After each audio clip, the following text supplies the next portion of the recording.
ভোগ করে, কিন্তু ওই ভোগের জিনিসের প্রতি ভগবান আসক্ত নয়।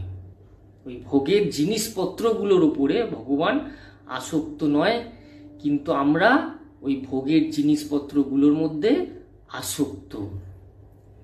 তো আমাদেরকে ওই আসক্তটা হতেই মানা করছে শ্রীকৃষ্ণ।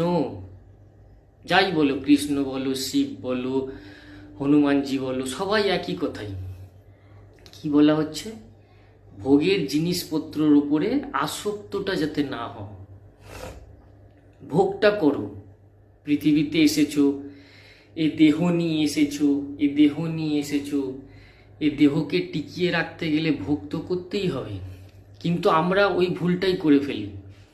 আমরা ওই ভোগের বস্তুটার ওপরে এত পরিমাণে আসক্ত হয়ে পড়ি যে সেটার জন্য আমরা অনেক কিছু করতে রাজি হয়ে যাই।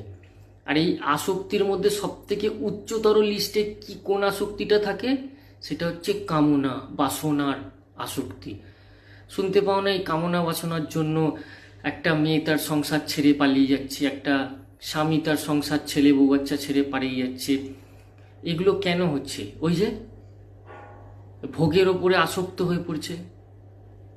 আর না পেলেই তখন বলছে কেন দিচ্ছ না, আর কেন দিচ্ছ না, 7 দিন তো আমাকে ভোগ দিলে, 8 দিনের মাথায় আর কেন ভোগ দিলে না। এইটা খুললে চলবে না।